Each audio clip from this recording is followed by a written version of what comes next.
प्यारे बच्चों, 12वीं कक्षा की फिजिक्स के पहले चैप्टर विद्युत आवेश तथा क्षेत्र के तीसरे लेक्चर में आपका स्वागत है। इससे पहले 2 लेक्चर्स में हमने इस चैप्टर के पहले 4 टॉपिक डिस्कस कर लिए हैं। इनमें हमने विद्युत आवेश क्या होता है और इसके बारे में कुछ बेसिक बातें, इनके मूल गुण आदि जो है पूर्ण रूप से स्टडी कर लिया है। और आज के लेक्चर में हम इस चैप्टर का एक बहुत ही इम्पोर्टेंट टॉपिक डिस्कस करेंगे, कूलाम का नियम। तो वास्तव में आज के लेक्चर में सबसे पहले मैं आपको ये समझाऊंगा कि कूलाम का नियम क्या है, और फिर इस नियम को स्टडी करते समय कुछ महत्वपूर्ण टर्म्स आएगी, उन टर्म्स की, उन पदों की हम परिभाषाएं पढ़ेंगे।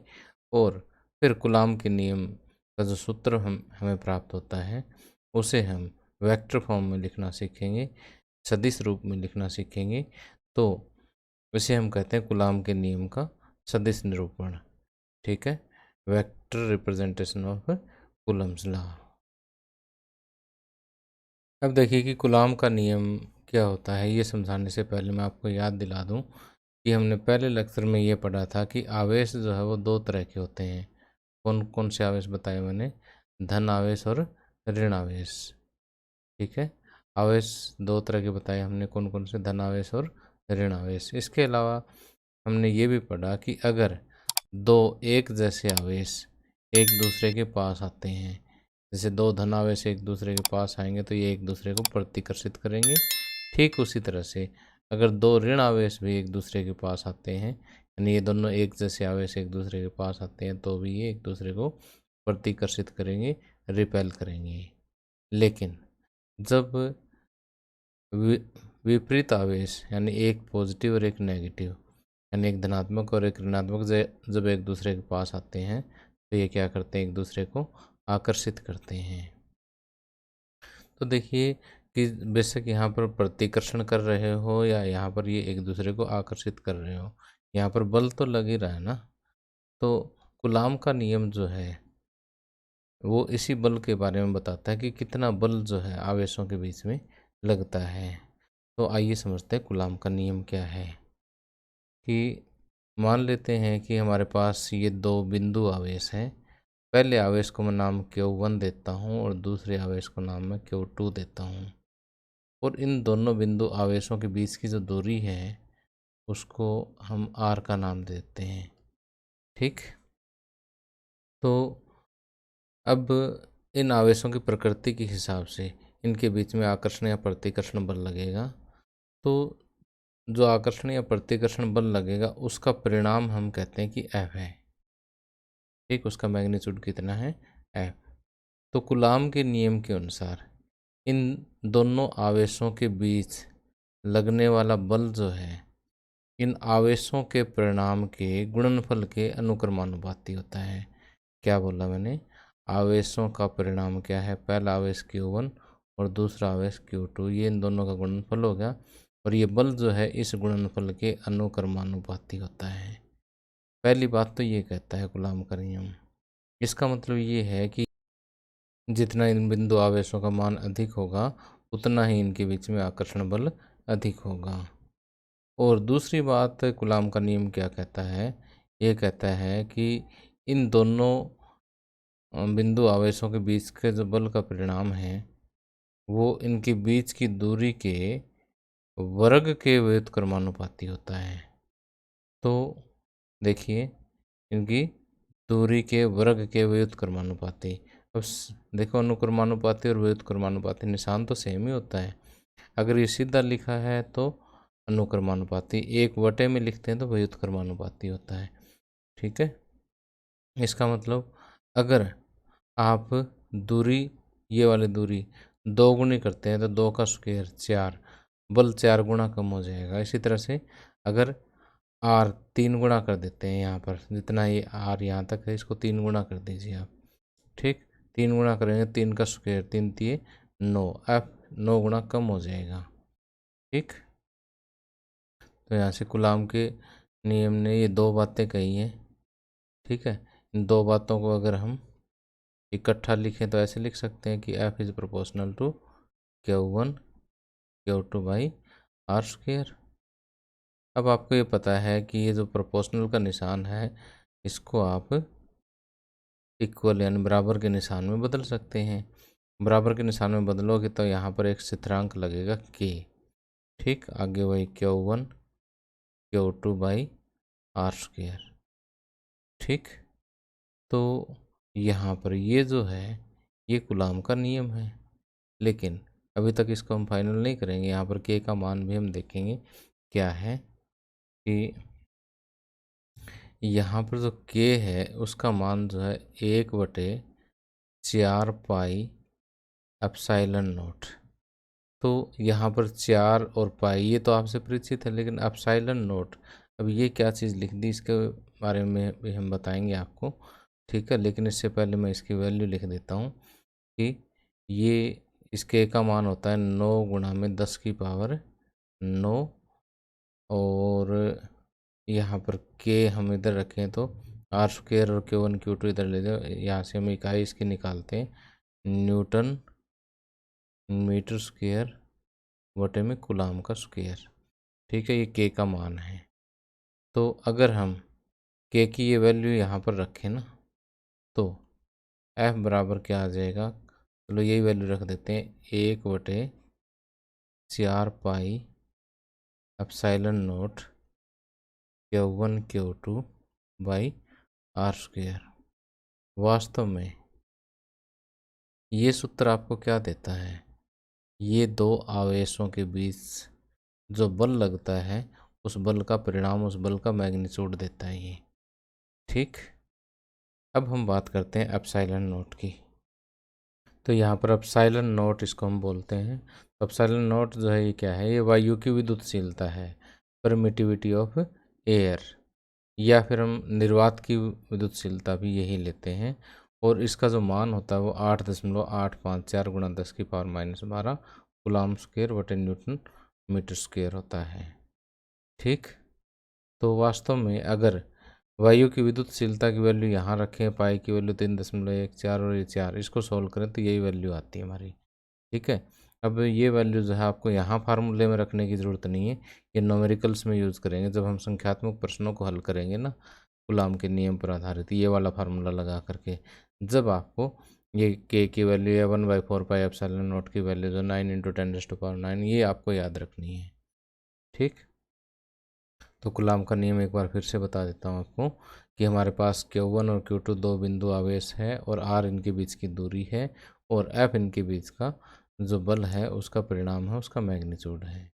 तो कूलाम का नियम यहाँ पर दो बातें कहता है कि F जो है वो Q1 और Q2 के गुणनफल के अनुक्रमानुपाती है और R स्क्वायर के व्युत्क्रमानुपाती है। इन दोनों को जब इकट्ठा करेंगे तो F is proportional to Q1 Q2 upon R square, और प्रोपोर्शनल को बराबर में चेंज करेंगे तो के लगा देंगे, और इस के का मान क्या है 1/4 पाई एप्सिलॉन नॉट, ये यहाँ लिख देंगे। तो ये और कुछ नहीं है, ये कूलाम का नियम ही है।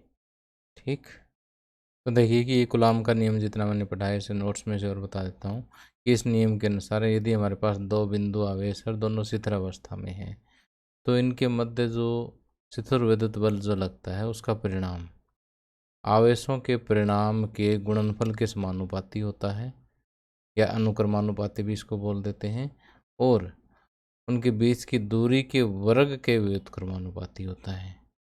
ठीक, और यह बल जो है इन दोनों आवेशों को जोड़ने वाली रेखा के हमेशा ही अनुदिश होता है, यानी कि रेखा इधर होगी बल इधर लग गया, ऐसा नहीं होता, इस रेखा के अनुदिश ही ये बल लगेगा। ठीक, आगे जैसे मैथमेटिकली मैंने आपको समझाई है कि ये दो हमने आवेश ले लिए Q1 Q2, R इनके बीच की दूरी और F इनके बीच जो इलेक्ट्रोस्टैटिक फोर्स है, स्थिर विद्युत बल है। ठीक, उसके बाद ये मैथमेटिक्स में आपको अच्छे से समझा चुका हूँ।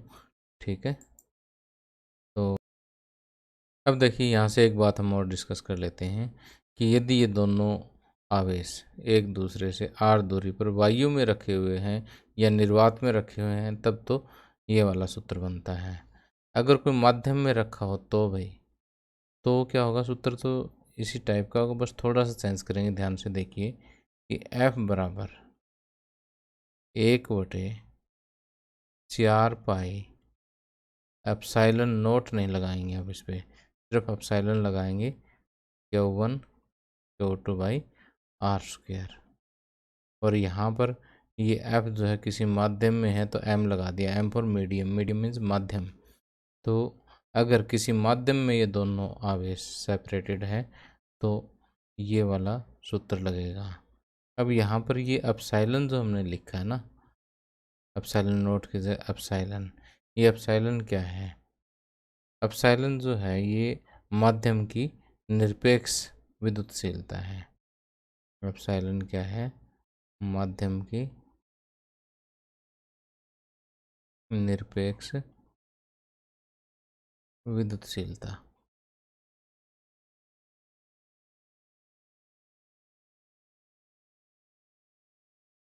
ठीक, जैसे एप्सिलॉन नोट जो वायु की विद्युतशीलता है, इसी तरह से एप्सिलॉन क्या है? माध्यम की विद्युतशीलता है। ठीक, या absolute permittivity of the medium. अब देखिए कि कूलाम के नियम से हम एक कूलाम की परिभाषा भी दे सकते हैं। ठीक, ये एग्जाम में कई बार पूछ भी लेते हैं कि कूलाम का नियम बताइए और उसके बाद जो एक कूलाम की परिभाषा बताइए। तो एक कूलाम की परिभाषा देने के लिए, जैसे ये दोनों आवेश जो है ना, यहाँ पर ये जो बिंदु आवेश है, ये भी बिंदु आवेश है, इन दोनों को मैं एक एक कूलाम मान लेता हूँ। ठीक, और इनके बीच की दूरी जो है वो भी मैं 1 मीटर मान लेता हूँ। ठीक, तो देखिए अब अगर इस सूत्र में रखें ना तो F बराबर क्या आ जाएगा? F बराबर आ जाएगा 9 इंटू 10⁻⁹, 9 गुणा 10⁻⁹। और Q1 Q2 कितना ले लिया अपन? एक एक कूलाम ले लिया, और बीच की दूरी भी क्या ले ली? 1 ले ली। ठीक, तो यहाँ से F कितना आ जाएगा? 9 गुणा 10⁻⁹। और फोर्स निकला है, सारा हिसाब किताब अब हम SI सिस्टम में कर रहे हैं, तो जो ये फोर्स है, बल है, ये 9 गुणा 10⁻⁹ न्यूटन निकलेगा। तो देखिए यहाँ से हम एक कूलाम आवेश की परिभाषा इस तरह से दे सकते हैं कि जब दो समान आवेश एक दूसरे से 1 मीटर की दूरी पर वायु में रखे हुए हैं और इनके बीच में 9 गुणा 10⁻⁹ न्यूटन का प्रतिकर्षण बल लग रहा है, तो इन आवेशों का मान क्या होगा? 1 कूलाम होगा। ठीक, कि निर्वात में या वायु में परस्पर 1 मीटर की दूरी पर, निर्वात या वायु में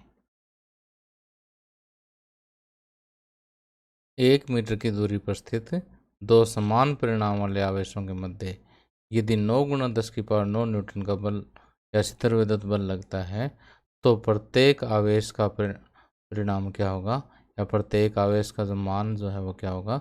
1 कूलाम होगा। तो इस तरह से हम 1 कूलाम की परिभाषा दे सकते हैं। अब आइए आगे मैं आपको समझाता हूँ कि पैराविद्युतांक या डाइलेक्ट्रिक कांस्टेंट क्या होता है। कि जैसे अभी हमने कूलाम के नियम से पढ़ा कि दो आवेशों के बीच में जो बल होता है, अगर वे आवेश हवा में है या निर्वात में है तो बल क्या होगा? 1/4 pi epsilon not Q1 Q2 by R square. अब देखिए कि यही दोनों आवेश Q1 Q2 उसी दूरी पर अगर किसी माध्यम में रखे हुए हैं तो उन दोनों आवेशों के बीच में जो बल है वो किसके बराबर होगा? 1/4 पाई। अब एप्सिलॉन लगाएंगे यहाँ पर Q1 Q2 by R square. ठीक, ये चीज़ हमने कूलाम के नियम से पढ़ ली है। तो अब देखिए कि यदि इन दोनों बलों का हम अनुपात ले लेते हैं, यानी दो आवेशों के मध्य वायु में रखे आवेशों के मध्य बल बटे में सेम उन्हीं आवेशों के बीच और उसी दूरी पर रखे किसी माध्यम में जो बल आता है। ठीक है, इन दोनों बलों का जो अनुपात है वो किसी माध्यम के लिए जो है निश्चित होता है, और उसे हम कैपिटल के द्वारा डिनोट करते हैं। और यही कैपिटल के क्या है, डाइलेक्ट्रिक कांस्टेंट है, पैराविद्युतांक है। ठीक, तो यदि इसकी हम और वैल्यू निकालना चाहें तो एफ को हम यहाँ पर ये वैल्यू रख देते हैं 1/4 pi epsilon not Q1 Q2 by R square बटे में 1/4 pi epsilon Q1 Q2 by R square. तो देखिए बाकी सारा कैंसिल आउट हो जाएगा आपका यहाँ से कि 4 पाई से 4 पाई कैंसिल आउट हो जाएगा, Q1 Q2 से Q1 Q2, आर स्क्वेयर से आर स्क्वेयर कैंसिल आउट हो जाएगा। हमारे पास क्या बचेगा यहाँ पर 1/एप्सिलॉन नॉट बटे में 1/एप्सिलॉन। तो ये आ जाएगा हमारे पास एप्सिलॉन बटे एप्सिलॉन नॉट। ठीक, तो यहाँ से हम के को एक और नाम भी दे देते हैं एप्सिलॉन आर। एप्सिलॉन आर किसके बराबर है, एप्सिलॉन बाई एप्सिलॉन नॉट। ठीक, तो ये है कि किसी माध्यम की एब्सोल्यूट परमिटिविटी, निरपेक्ष विद्युतशीलता, और ये है वायु या निर्वात की विद्युतशीलता। ठीक, तो इन दोनों का अनुपात ले लीजिए, चाहे इस तरह से इन दोनों बलों का अनुपात ले लीजिए। यही अनुपात क्या है, पैराविद्युतांक है। तो यहाँ से हम थोड़ा सा डिस्कशन और कर लेते हैं कि एप्सिलॉन इज इक्वल टू क्या हो गया, epsilon R into epsilon not, epsilon R into epsilon not कर लीजिए, या फिर epsilon is equal to epsilon R को हम क्या कह सकते हैं, के भी कह सकते हैं, दोनों सेम चीज़ है, कैपिटल के इंटू एप्सिलॉन नोट। ठीक, तो अब देखिए कि इस चीज़ को उठा करके मैं एक बार इस फार्मूले में पुट करता हूँ, देखो क्या आता है कि दो आवेश Q1 और Q2 जब किसी माध्यम में आर दूरी पर रखे हुए हो तब इनके बीच का जो बल है वो किसके बराबर होगा, 1/4 पाई। अब एप्सिलॉन की जगह क्या रखता हूँ, एप्सिलॉन नॉट इंटू के, एप्सिलॉन नॉट इंटू के Q1 Q2 by R square. ठीक,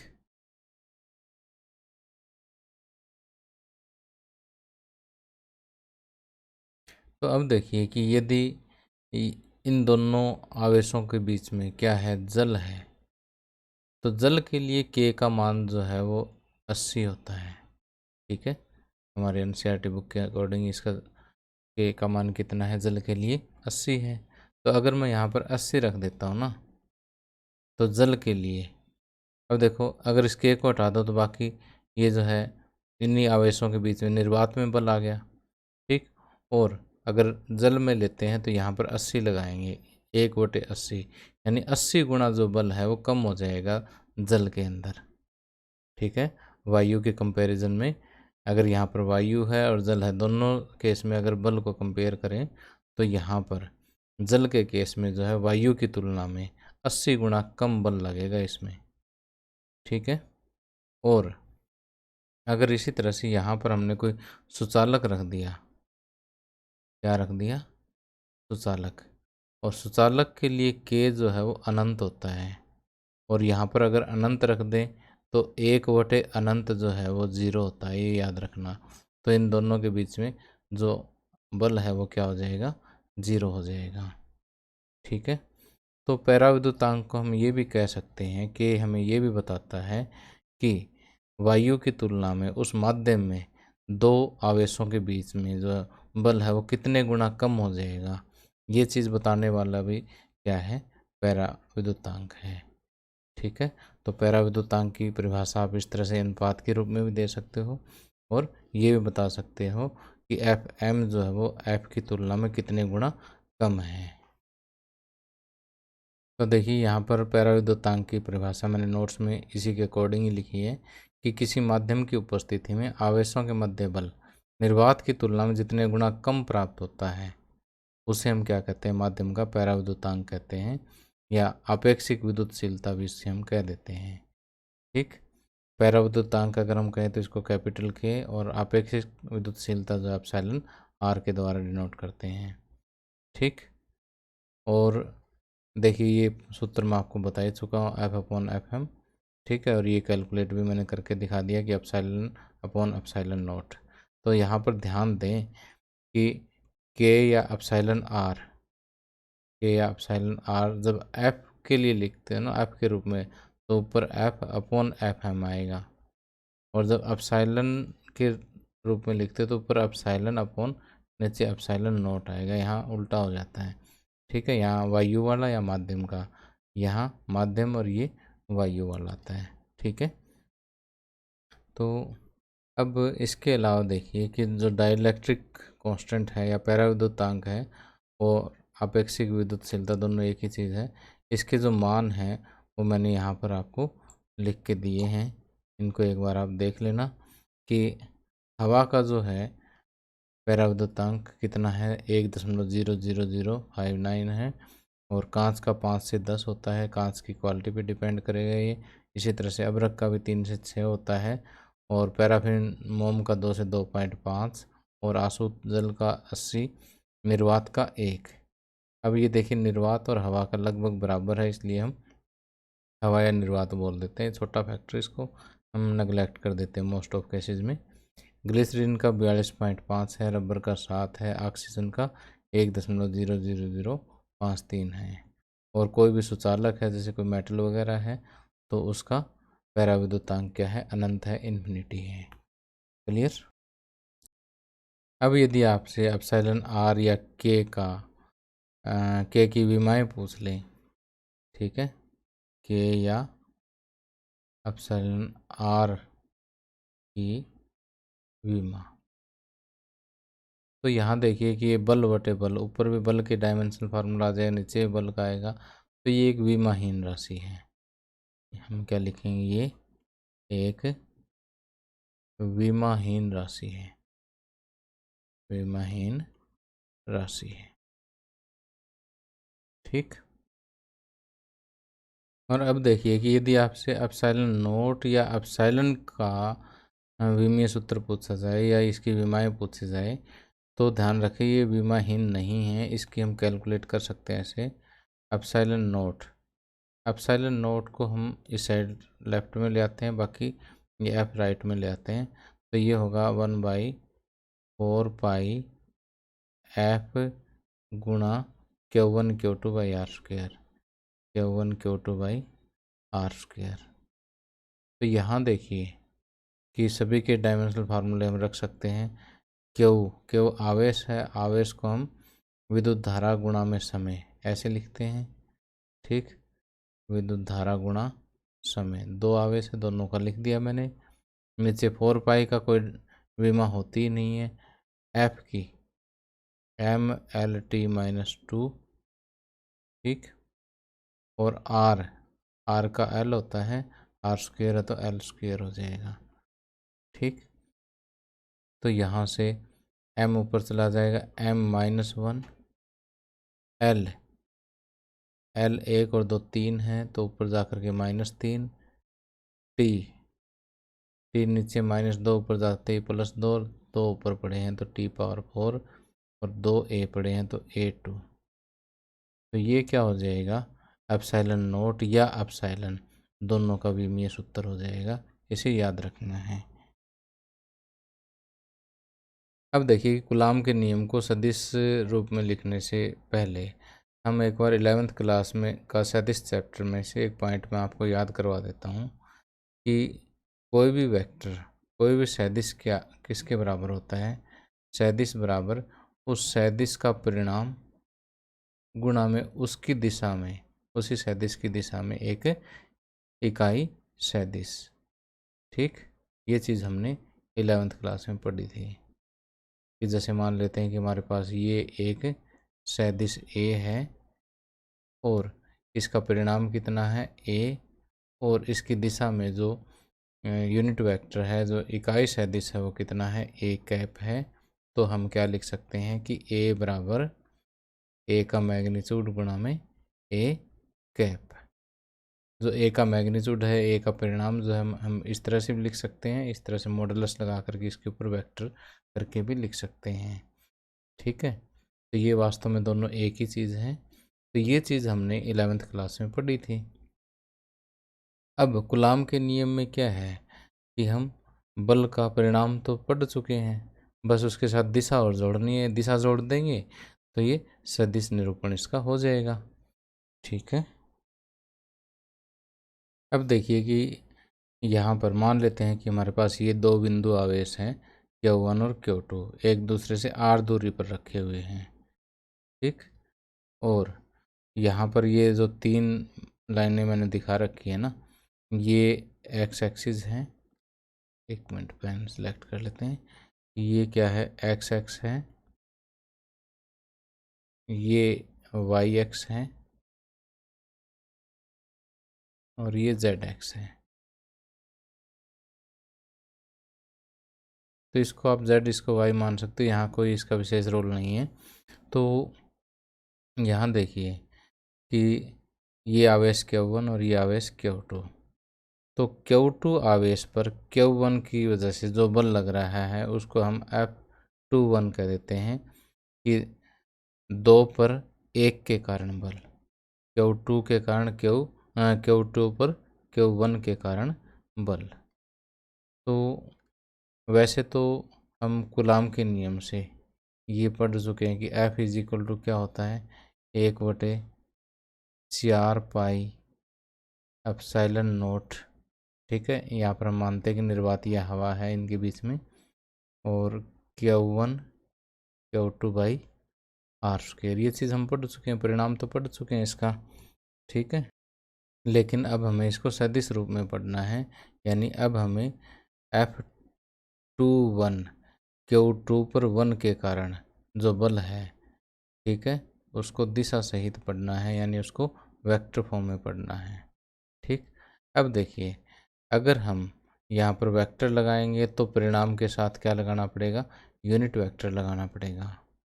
ठीक है, तो अब F21 की दिशा में, यानी इस दिशा में, Q1 से Q2 की दिशा में जो एक इकाई हम सदिश लेते हैं वो R21 लेते हैं, 2 की तरफ 1 से।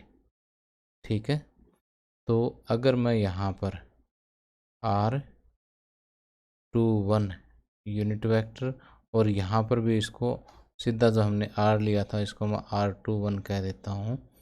ठीक है, तो ये जो है क्या होगी, इसकी यूनिट वेक्टर फॉर्म होगी। क्या होगी, यूनिट वेक्टर फॉर्म। और देखिए कि यहाँ पर आपको ये बताना पड़ेगा कि R21 कैप क्या है। R21 Q1 से Q2 की ओर इंगित करने वाला एकांक सदिश है। ठीक, तो यहाँ पर R21 कैप जैसे हमने यहाँ पर लिख दिया है, ऐसे लिखना ज़रूरी है। अब कुछ एक बुक्स में क्या होता है कि यहाँ पर सेम इसी चित्र के लिए F21 के लिए यहाँ पर 1 2 लिखते हैं, और यहाँ पर 1 2 को वो लिखते हैं कि ये Q1 से Q2 की ओर इंगित करने वाला एकांक है। तो जिस हिसाब से आप लिखते हैं उसको यहाँ पर हम निर्देशित कर देते हैं। लेकिन ये जो NCERT बुक है उसके अकॉर्डिंग मैं चल रहा हूँ, उसमें यही चीज़ है। ठीक है, तो हम NCERT बेस्ड लेक्चर पढ़ रहे हैं। ठीक है, और जितने भी राजस्थान बोर्ड वगैरह की जो बुक्स हैं उनमें भी यही चीज़ें हैं, तो हम इसी को फॉलो करते हैं। ठीक, ताकि स्टूडेंट्स के दिमाग में कोई कन्फ्यूज़न ना हो। अब यहाँ पर देखिए कि हम किसी भी वेक्टर का मैग्नीट्यूड हम ऐसे भी लिख सकते हैं, उसका परिणाम ऐसे भी लिख सकते हैं, या सिंपल ऐसे ए भी लिख देते हैं कि एरो भी हटा दो, ये मॉडुलस भी हटा दो, सीधा ये भी परिणाम है और ये भी परिणाम है। तो यहाँ पर यही चीज़ जो है ना F21, इसको आप 1/4 pi epsilon not Q1 Q2 by, ये सीधा R का स्क्वायर, R21 का स्क्वायर लिखा है ना, इसको मैं R21 को वेक्टर फॉर्म में लगा करके ऐसे मॉडुलस लगा करके इसका स्क्वायर लगा सकता हूँ। ठीक है, इंटू R21। ठीक है, ये दोनों सेम चीज़ है, इसमें कंफ्यूज होने की ज़रूरत नहीं है। अब ये देखिए कि यहाँ पर ये जो यूनिट वेक्टर होता है ना, ए यूनिट वेक्टर, इस फार्मूले से देखो या इससे देखो, ए यूनिट वेक्टर किसके बराबर होगा कि ए वेक्टर अपॉन ए का मॉडुलस, ये होता है। तो इसी तरह से R21 यूनिट वेक्टर की वैल्यू रख दो 1/4πε0 Q1 Q2 बाई R21 को मैं कह सकता हूँ कि R21 वेक्टर कंप्लीट बाई में R21 वेक्टर का मॉडुलस, और R21 वेक्टर का मॉडुलस का स्क्वायर पहले से पड़ा है, तो 1/4πε0 Q1 Q2 by R21 vector cube into R21 vector, तो ये F21 के बराबर हो जाता है। ठीक, तो ये है कूलम्स लाइन वेक्टर फॉर्म। ठीक है, कूलाम के नियम का सदिश रूप है ये, कूलाम के नियम का क्या है, ये सदिश रूप है। ठीक है, तो यहाँ पर देखिए, इतना एक बार फिर से समझाता हूँ कि अगर मैं इस यूनिट को छोड़ दूँ, ठीक है, तो इतना इतना तो क्या है, मॉडुलस। ठीक, ये तो क्या इसका परिणाम है, परिणाम के साथ यूनिट लगाते ही वेक्टर बन गया, तो इस परिणाम के साथ मैंने क्या किया, यूनिट लगा दिया, एकांक सदिश लगा दिया, ये सदिश रूप बन गया इसका। ठीक है, इसको बोलते हैं यूनिट वेक्टर फॉर्म, एकांक सदिश रूप। अब एकांक सदिश किसके बराबर होता है, वेक्टर बाय मैग्नीट्यूड। ठीक है, सदिश बटे सदिश का परिणाम। तो ये मैंने कर दिया यहाँ पर कि ये एकांक सदिश क्या है, सदिश बटे उसका परिणाम। परिणाम को देखो, 2 और 1 3 पावर होगी, और ये यहाँ पर पूरा सदिश आ गया है एकांक सदिश के बजाय, तो ये इसका क्या हो गया, सदिश रूप हो गया। अब देखिए कि ये कूलाम के नियम का जो सदिश रूप है, इसे हम एक और रूप में लिख करके देखते हैं, जिसे हम पोजीशन वेक्टर फॉर्म कहते हैं। कि यहाँ पर पोजीशन वेक्टर क्या होता है, पोजीशन सदिश क्या होता है, जो किसी एक बिंदु की एग्जैक्ट पोजीशन, उसकी स्थिति और दिशा दोनों बताता है, उसे हम पोजीशन वेक्टर कहते हैं। तो इसके लिए हमने जो 11th क्लास में सदिशों से संबंधित त्रिभुज का नियम जो हमने पढ़ा था, वो याद करवा देता हूँ आपको। जैसे मान लेते हैं कि हमारे पास ये सदिश ए है और ये सदिश बी है। ये एक त्रिभुज की 2 भुजाओं को निरूपित करते हैं। तो तीसरी भुजा जो विपरीत क्रम में है, विपरीत क्रम का मतलब ये दोनों सेम क्रम में है कि एक का सिर दूसरे की पूंछ से जुड़ा हुआ है, तो ये सेम क्रम है, ये विपरीत क्रम है। तो विपरीत क्रम में मान लेते हैं कि तीसरी भुजा को रिप्रेजेंट करने वाला सदिश सी है, तो सी किसके बराबर होगा, सी ए वेक्टर प्लस बी वेक्टर के बराबर होगा। ये सदिशों का त्रिभुज नियम कहलाता है। तो यहाँ पर देखिए कि जो आवेश Q1 है उसका पोजीशन वेक्टर हम R1 मान लेते हैं, और Q2 का जो पोजीशन वेक्टर है वो R2, और Q1 से Q2 तक जो सदिश है वो R21 सदिश है। तो यहाँ पर देखिए, यहाँ पर भी एक त्रिभुज बन गई है। इस त्रिभुज में R1 और R21 ये दोनों एक ही क्रम में हैं, और R2 देखिए ये विपरीत क्रम में है। यहाँ पर देखिए इसका हेड इसकी टेल के साथ जुड़ा हुआ है, तो इसका मतलब ये दोनों एक ही क्रम में हैं। कौन कौन है एक ही क्रम में, R1 वेक्टर और R21 वेक्टर, ये दोनों एक ही क्रम में, जो एक ही क्रम में है उन दोनों का परिणाम किसके बराबर होता है, जो विपरीत दिशा में तीसरी भुजा होती है उसके बराबर होता है। ठीक है, तो यहाँ पर हमने क्या लगा दिया, सदिशों का त्रिभुज नियम लगा दिया। तो यहाँ से R21 वेक्टर किसके बराबर आ गया, R2 vector minus R1 vector. ठीक, तो अब हमें क्या करना है कि ये जो रूप है इसमें R21 की जगह R2 vector minus R1 vector ही रखना, बस और कुछ नहीं करना इसमें।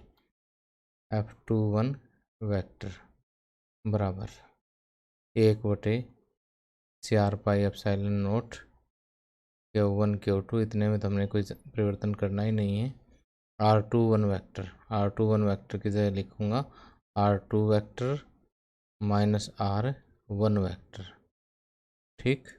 और इसका घन है तो यहाँ पर हम इसकी पावर 3 लगा देते हैं और यहाँ पर R2 vector minus R1 vector, ठीक। यहाँ देखिए मैग्नीट्यूड था, इसका परिणाम लिया तो यहाँ हमने परिणाम ले लिया, पावर 3 थी 3 लगा दी और यहाँ सीधा वेक्टर था सीधा वेक्टर रख दिया, ठीक। तो ये भी क्या है, इसको भी हम सामान्य रूप से कूलाम के नियम का सदिश रूप कह देते हैं, ठीक।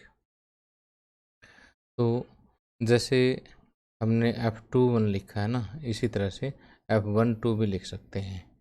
कैसे, यहाँ पर थोड़ा सा कलर चेंज कर लेता हूँ। F12 का मतलब Q1 पर Q2 की वजह से जो बल लग रहा है वो F12 है। ये किसके बराबर होगा, 1/4 pi epsilon not Q1 Q2 by R। इस साइड जो वेक्टर होगा उसको 21 की जगह 12 कह देंगे हम, 12 वेक्टर और फिर इसका स्क्वायर मैग्नीट्यूड का स्क्वायर इंटू R1। इस साइड जो यूनिट वेक्टर होगा, जैसे इधर 21 यूनिट वेक्टर था, इस साइड 12 यूनिट वेक्टर होगा, ठीक है। वो यूनिट वेक्टर मैं यहाँ लगा देता हूँ, ठीक। तो अब यहाँ से एक ख़ास बात देखिए आप, बस यार रब कर लेता हूँ, इसकी हमें ज़रूरत नहीं है अब, कि R12 यूनिट वेक्टर और R21 यूनिट वेक्टर दोनों ही यूनिट वेक्टर है, दोनों ही एकांक सदिश है, तो दोनों का परिणाम तो सेम होगा, लेकिन एक की दिशा इधर है तो दूसरे की दिशा इससे विपरीत है, तो इसका मतलब ये एक दूसरे के क्या मिलेंगे, विपरीत मिलेंगे, ठीक है। अब देखिए कि यूनिट वेक्टर की तरह से पूरा वेक्टर भी हम कंपेयर करें तो, कि यहाँ से पेन सेलेक्ट कर लेता हूँ मैं, 1 मिनट, कि R12 वेक्टर और R21 वेक्टर कंप्लीट वेक्टर देखिए, 12 यहाँ से यहाँ 12 यहाँ से यहाँ तक और 21 यहाँ से यहाँ तक, तो दोनों का परिणाम तो सेम हो गया, तो दोनों का परिणाम ही एक बार मुझे कंपेयर करना है, तो दोनों का परिणाम क्या है, सेम है। तो अब देखिए कि ये दोनों चीज़ है ना, मैं इस वाले फार्मूले में रखता हूँ, फिर एक इंटरेस्टिंग चीज़ देखना। तो यहाँ देखिए कि F12 vector is equal to 1/4 pi epsilon not 1/4 pi epsilon not Q1 Q2, इतने में कोई परिवर्तन नहीं है। R12 वेक्टर जो है R21 वेक्टर के बराबर है, R21 वेक्टर का मैग्नीट्यूड बराबर है ये दोनों, इधर स्क्वायर है तो मैं स्क्वायर लगा देता हूँ, और R12 यूनिट वेक्टर ये माइनस R21 यूनिट वेक्टर के बराबर है। तो यहाँ से ये माइनस साइन मैं शुरू में लिख देता हूँ, 1/4 pi epsilon not Q1 Q2 by R21 vector का स्क्वायर, तो ये R21 यूनिट वेक्टर आ जाएगा। तो अब देखिए कि इतना इतना आप यहाँ से इसके साथ कंपेयर कीजिए, 1/4 pi epsilon not 1/4 pi epsilon not Q1 Q2 R21 vector का स्क्वायर R21 वेक्टर का square, R21 unit vector R21 unit vector, यानी यहाँ से यहाँ तक माइनस साइन छोड़ करके ये किसके बराबर आ गया, F21 के बराबर आ गया,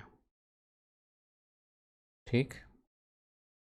तो इसका मतलब F12 जो है वो माइनस F21 के बराबर है, ठीक। तो इसका मतलब क्या हुआ कि हमारे पास Q1 और Q2 दो आवेश हैं, Q2 पर जो बल लगा Q1 की वजह से वो F21 है, Q1 पर जो बल लगा वो F12 है। तो अब ये दोनों बल जो है आपस में बराबर हैं, लेकिन माइनस साइन ये शो करता है कि इन दोनों की दिशा क्या है, विपरीत है।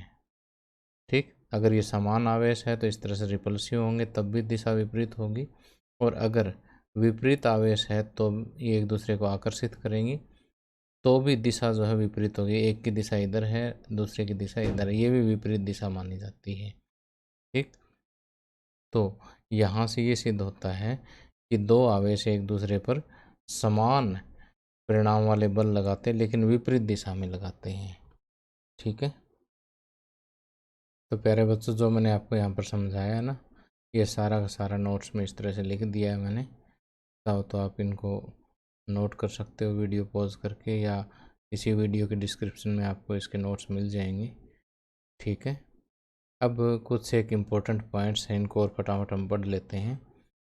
तो अब सबसे पहला जो पॉइंट है वो कहता है कूलाम के नियम के लिए आवेश शिथिल होने चाहिए, गतिशील नहीं होने चाहिए, और बिंदुवत होने चाहिए, यानी पॉइंट चार्ज होना चाहिए। ठीक, तो अगर गतिशील आवेश है तो उनके मध्य जो है सिर्फ कूलाम के नियम से जो बल है वो नहीं मिलेगा आपको। ठीक है, क्योंकि वहाँ पर चुंबकीय बल भी काम करने लग जाएंगे। तो इस विषय में हम आगे भी काफ़ी डिटेल से स्टडी करेंगे। और अगर दो आवेशों के बीच की दूरी 10 की पावर 15 मीटर इस ऑर्डर से कम हो जाती है, ठीक है, या इसके बराबर हो जाती है, तब कूलाम का नियम वहाँ पर काम नहीं करता, क्योंकि वहाँ पर नाभिकीय बल काम करने लग जाते हैं। ठीक, तो यहाँ पर आपसे पूछा भी जा सकता है कि एक जो परमाणु है उसके नाभिक में सारे प्रोटॉन होते हैं, और प्रोटॉन पर कैसा आवेश होता है, धन आवेश होता है। तो इतने सारे प्रोटॉन सभी पर धनावेश है, धनावेश को रिपेल करने चाहिए, तो नाभिक को तोड़ के बाहर ही निकल जाने चाहिए ये। ठीक है, लेकिन ऐसा नहीं होता। क्यों नहीं होता? क्योंकि नाभिक का जो साइज होता है वो लगभग इस ऑर्डर का होता है या इससे कम होता है, और वहाँ पर कूलाम का नियम काम नहीं करता, वहाँ पर नाभिकीय बल काम करने लग जाते हैं। ठीक है, इसलिए जो है यहाँ पर नाभिक जो स्टेबल है। और अगर मेरे पास दो आवेश हैं और यहाँ पर कोई तीसरा आवेश पड़ा है, तो इन दोनों आवेशों के मध्य में जो बल है वो तीसरे आवेश की उपस्थिति पर जो है उसका कोई भी फर्क नहीं पड़ेगा। इनके बीच का जो बल है वो इनके बीच का ही रहेगा, इसका इस पर कोई असर नहीं पड़ेगा। इन दोनों का आप अलग लिख सकते हो। ठीक है, अब आगे हम पढ़ेंगे कि इस तरह से हम किसी एक पर सभी का वेक्टर सम ले सकते हैं, जस्ट कल वाले लेक्चर में हम पढ़ेंगे। और लास्ट पॉइंट है कि कूलाम का नियम जो है वो व्युत्क्रम वर्ग के नियम का पालन करता है। तो व्युत्क्रम का मतलब है कि व्युत्क्रम वर्ग का मतलब है कि F is inversely proportional to R square. ठीक है, जहाँ पर ये चीज़ लगती है ना उसको हम व्युत्क्रम वर्ग के नियम का कहते हैं। और कूलाम के जो बल है वो संरक्षी बल है, कंजर्वेटिव फोर्स है। कंजर्वेटिव फोर्स का मतलब है कि ये पाथ पे डिपेंड नहीं करते बल्कि पोजीशन पर डिपेंड करते हैं। ठीक है, तो दो आवेश कितनी दूरी पर रखे गए हैं वो दूरी पर डिपेंड करते हैं ये। क्लियर? तो प्यारे बच्चों, आज का लेक्चर यहीं ख़त्म होता है, और कल के लेक्चर में देखिए हम कूलाम के नियम पर आधारित जो हमारे NCERT बुक में संख्यात्मक प्रश्न दे रखे हैं, कुछ उदाहरण दिए हुए हैं, कुछ अभ्यास के प्रश्नों में दिए हुए हैं, सभी संख्यात्मक प्रश्नों को हम हल करेंगे।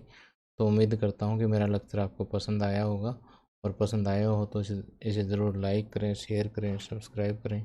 Thank you, have a nice day.